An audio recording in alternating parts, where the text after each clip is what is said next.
Hi there, come on in, sit back, prop up your feet and enjoy the next half hour. We're going to review 1990, a year that we've had some of the most interesting and most exciting features since we started this show in 1981.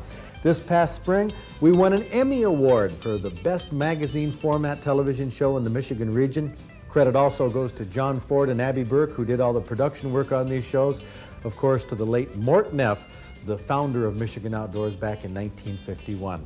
We're going to start our year-end review in just a moment, so you stay tuned. I'm Fred Trost. It's Thursday night, time for Michigan Outdoors.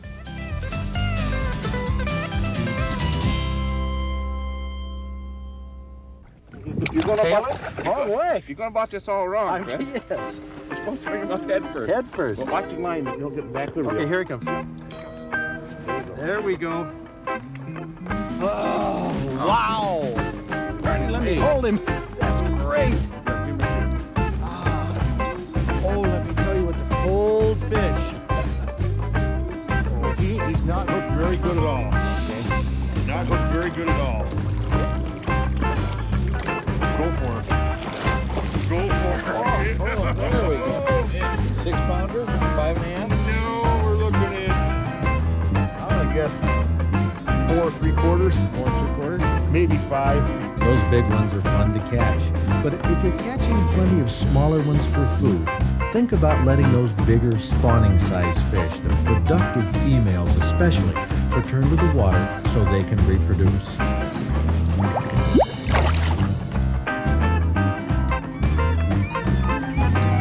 What a setting. Seward, Alaska.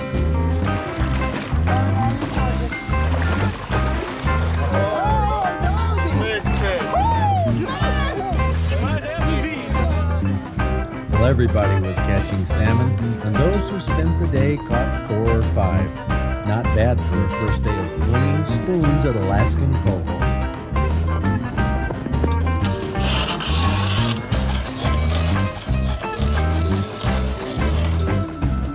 Whoa! All right, there you go. Whoa! Oh, double header. Yeah. Double header. Oh yeah, nothing. Hell, they're not big. God, that one felt like it must have turned sideways just Right through the lip. Every time.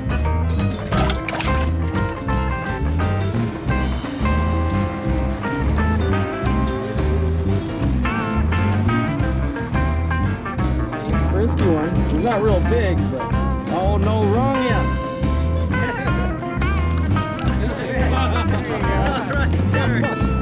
Now you won't see this very often, a pike that winds itself in the line and has to come through the whole tail first. Sunrise. What a beautiful part of the day. This is Fishing Camp, Northern Ontario, in July. Oh, he took right the corner of the mouth.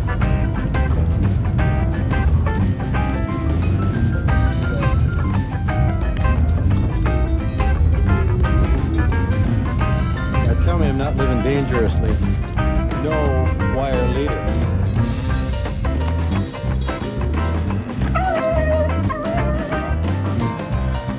This rabbit dodged like a running back.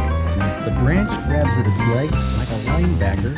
It breaks the tackle and off like Barry Sanders on a Sunday afternoon. It weaves to the left. Oops, there's a beagle. But this is what makes cottontail hunting such fun. And most of the time, the rabbit gets away.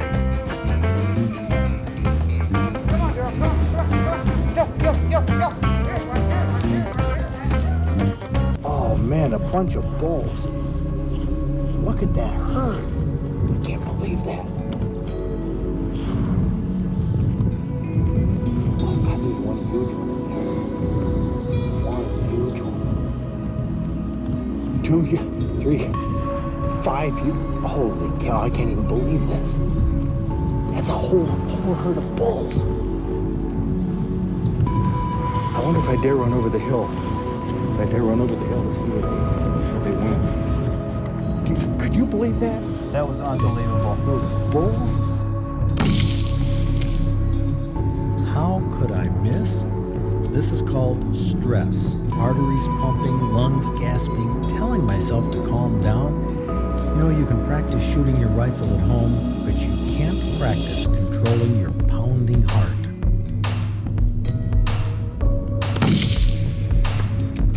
plume of marsh water told me I came very close. Got it. I hit it.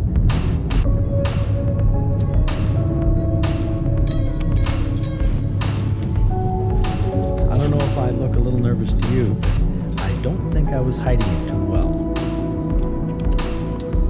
With my arms above my head in the shape of a caribou rack, I sauntered towards it and it stood watching, wondering, maybe I was another caribou. But maybe I shouldn't have turned my body sideways. I think that gave me away.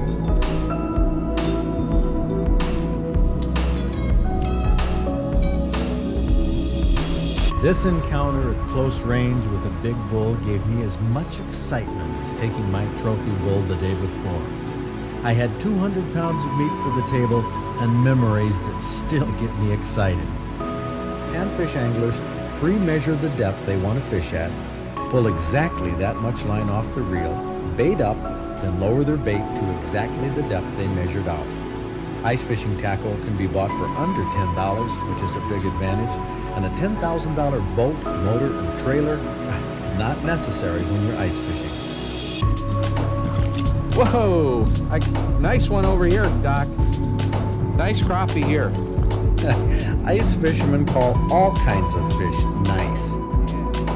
I am absolutely intrigued too with the meatballs. The meatballs and the use of sauerkraut. I'm used to the Swedish style meatballs, and this is a very big change. And I think the contestant is right that everybody from 9 to 90 is going to like them. And I'm going for the meatballs. Partner with the meatballs, Mr. Neff. Well, I'll say this, Bob had enough of both of them to judge, I'll tell you that. But you know, this is a very difficult decision for me because an appetizer, to me, it should have a kind of a mystique, a tantalizing mystique to it. And I felt that the meatball was a little on the heavy side, but I thought that Barbara's, the pheasant log, was one of the best logs I ever stumbled over. All right. It was about a 5-minute hunt. Got out of the truck, loaded the gun, walked about 40 yards. They come running right at me and my dad. I kneeled down and shot. I think I shot him 3 times. First shot would have killed him, but I was just making sure. Yeah, well, I guess. A buck like this would put you right at the top of the record book. Yeah, first one in 20 years. Your first deer and first buck in 20 years makes the top of the record book, and there's no place to go but down. Yep, that's it. Once in a lifetime. Well, who knows? Maybe a bigger one. Well, congratulations, Steve Crocker. How about that for bringing this rack down here tonight? In Canada, these are the fish they call pickerel. Sometimes they're called wall-eyed pike, but everywhere walleye is a good reason to be called to dinner. They taste delicious, especially fresh out of the river. That is, if you can get them out of the river. Not too bad. Come on up here, Wally Gator. Oh! What Well, happened, Zach? What can you say? I don't know. I didn't have them hooked that good in the first place, so. This year, in summary, in the northern lower, there were virtually, with just minimal mortality. What does this set the table for next year? Well, right off the bat, we have to think about the type of regulations we're going to deal with for 1990. And especially in those areas of Christmas trees and agricultural crops, we're going to be looking at some liberal seasons, and we're going to try to tailor regulations to target in on those deer. Whoa! For an Englishman, action like this is a real thrill. In his home country, this fish would be returned to be caught again and again, which is why they use big nets with small mesh. Richard Dawson can't understand why carp are so totally ignored by American sport fishermen, especially the anglers who release what they catch. Well, Richard, nobody showed us how and why to treat carp with respect, but you've done it. I think maybe we should change our attitudes, don't you? 15 seconds left. There we go, 2-2. 3-2. We have 8 seconds left. 5 seconds left. Oh, go over the bad knock. We have a winner. That's it. Look at here. You did it here. I borrowed an arrow and no knock on it. My trick, no knock on the arrow. My trick borrowing arrow.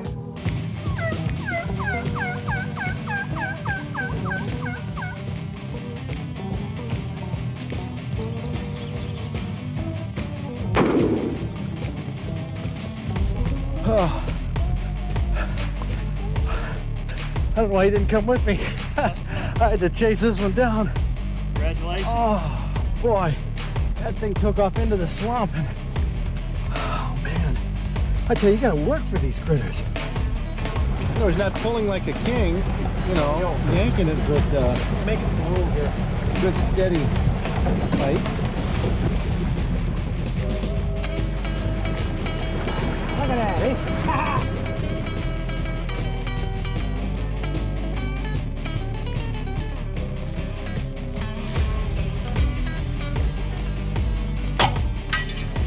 You son of a gun! That's the bionic fox, Fred. You son of Nice shot, Fred. Yeah, I see. This was a setup and a half. Congratulations. Nice shot. Oh, it is. They're getting bigger. Oh, yeah, he's nice. I wonder if there's another one. Oh, man. I think this is what we were looking for, Fred, right here. Right there. Oh, that's great. Oh, man. Hey. The banding that you do when a chick is 1 or 2 or 3 days old, how does the band stay on their foot? It happens that all shorebirds, of which woodcock are a member, have large feet.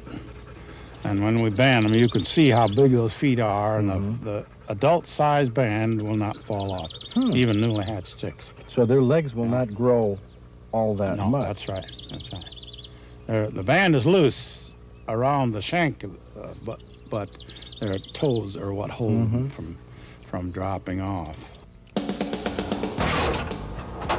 The targets alternate from house to house. The shot from the shotgun shell travels at about 1,300 feet per second after the trigger is pulled, and the clay pigeons are flying at about 125 feet per second, which means the shooter has to point the gun in front of the bird, lead it before he fires. The recoil pushes the barrel up before the shot hits.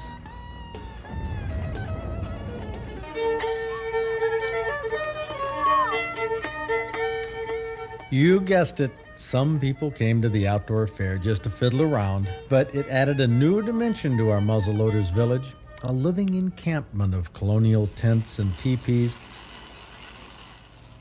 Harry Reinfelder steps up to take a bird in a crossing shot. Bird! Then it's my turn to try to match Harry. Bird!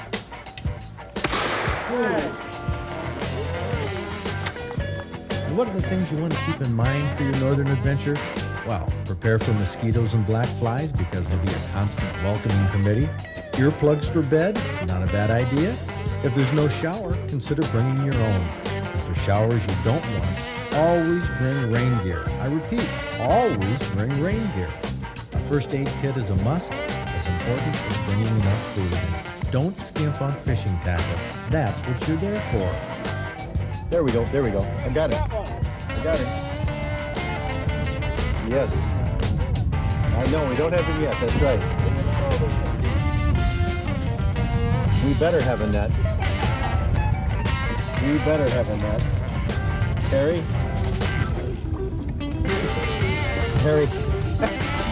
Could you have gotten the net earlier by chance?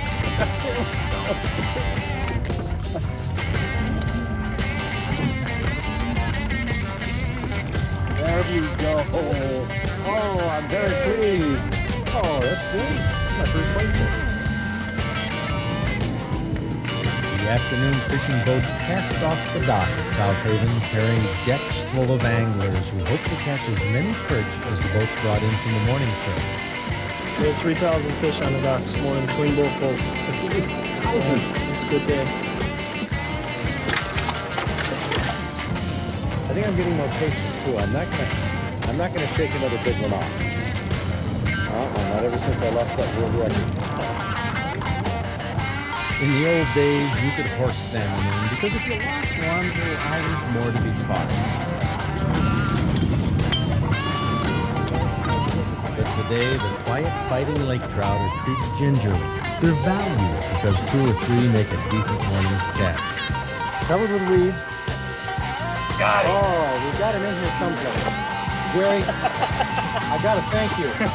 It isn't many guys going up to the crotch for a bluegill.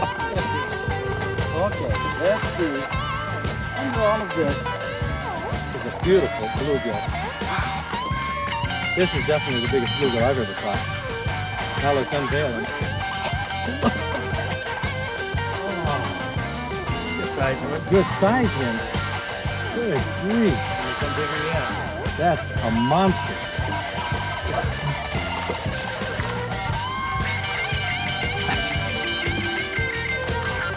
There we go. Well, he's the biggest bass so far. Now he also swallowed the hook, so he's going to get the de-hooker treatment. Yeah, just put it down like that. Ready? Hold the trigger. And off there. Isn't that amazing? Don't have to touch it. No muss. No fuss. It chops, it grinds. It makes pizzas. Oh, I don't know, something's moving. Hold still. I am going to hold still. You feel it now? Am I doing that? Is that you? Jeez! Which way? I don't know, but it's behind me here. Hold still. Oh. That was not the log you were moving. It was behind me here. Hold still. Okay. I have all of a sudden lost my... Hold still. Let me see if I can find you. Just stand right still. I am. Was that it? No, that's him! That's him! Because he moved. He's right behind me. Oh, man. Oh, he was down in the mud. Oh, he was. Oh, look at that. Oh, Scott. Here. No. Congratulations. Oh, boy. Oh, sucker kept trying to bite me.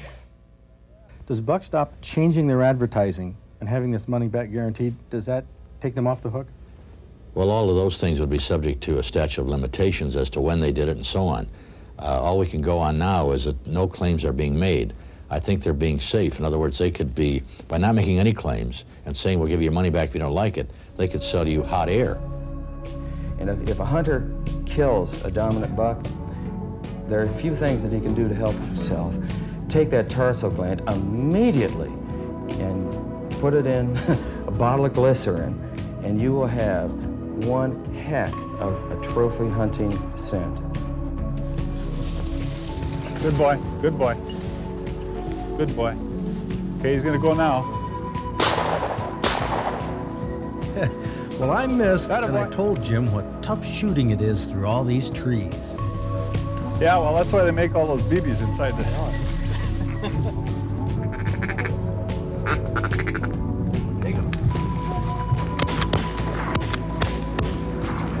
Fetch it up, fetch it up, fetch it up. All right. Successful. Peach, fetch it. Ho! How about that? Isn't that typical? Can't find birds away from home on opening day, so an hour around home on the 3rd day of the season, roosters are all over. Mo and I flushed 9 in 3 hours. I don't know about you, but I am a little shook up right now. Oh, yeah? I am very shook up. I had the deer coming over the top of the camera. It came charging at me twice, trying to gore me, all the time grunting. And I tell you what, he's still grunting out there. I've been to a lot of places with you, Fred, but this is the first time I've ever felt my life threatened by an animal. It came at you the first time, and then what would it do? Would it back away or? Well, if it got to like between me and you in that distance, I would really scream real loud, and he would always stop when I'd do that. And then I'd try to back up a little bit more, and then he'd keep coming, and then I'd scream again. And finally, he pushed me into the water. It's the only place I had to go, and he came into the water for a little while, but then he just kind of wandered off. All that shooting to the south usually brings those deer this way. They'll probably come through about 80 miles an hour. When a deer barreled by, Abby missed it with the camera, and Kathy missed it too. I think I shot right over the top. The ones that came into the field all exhibited the same basic response to the decoy, hesitating, cautious, but totally fascinated by this deer that wouldn't move. Oh, this is hysterical. It was amusing to see how does and fawns tried to get a response from the decoy, totally absorbed in the decoy and not looking our direction. And it was funny how all the deer continually looked the same direction the decoy appeared to be looking. Look at this. Did you have any idea when you went up to this buck that this was going to be the state record? No, not at all. Well, that's incredible. Pat Flanagan from Livonia came up with the biggest buck of big buck night. Take a good look at this bruiser. 48 1/4, 25 antler points, even if it's only 23 antler points, Pat. You've got the record books every which way. Thank you. Congratulations on that, the biggest buck of big buck. How about that? The people make the show, and you know that as well as I do. Yeah. You don't contrive these things. They come from the tips from the audience. And that's how we made 1 million friends in all those long years. I loved it.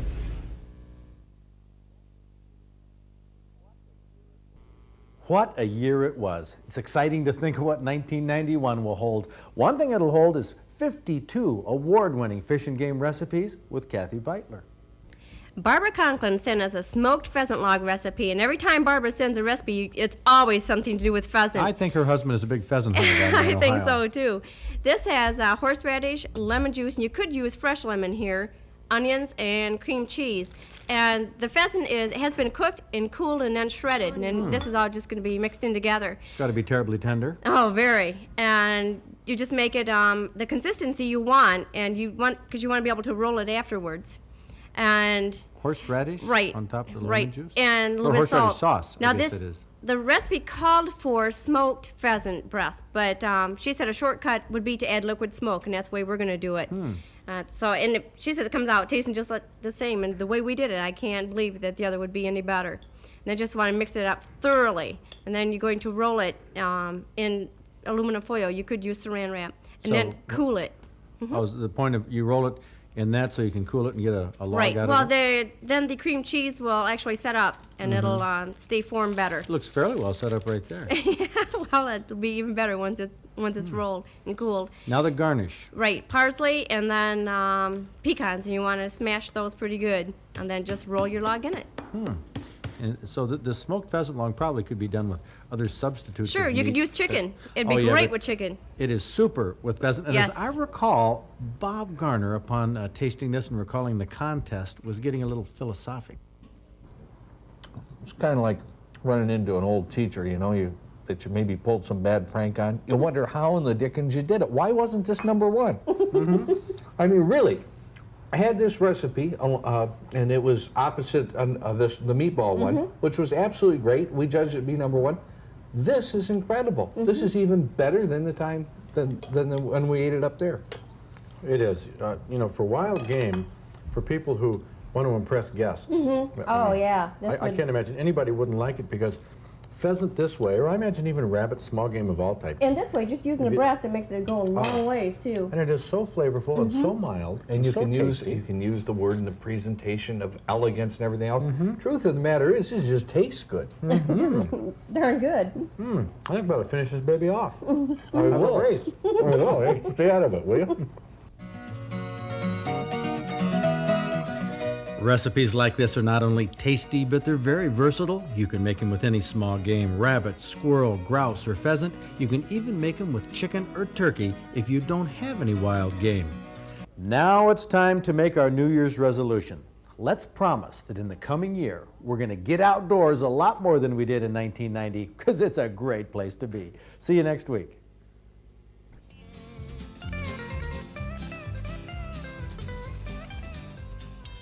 Next week on Michigan Outdoors, we'll talk about the DNR management and mismanagement of sportsmen's dollars as it relates to the 1990 deer season.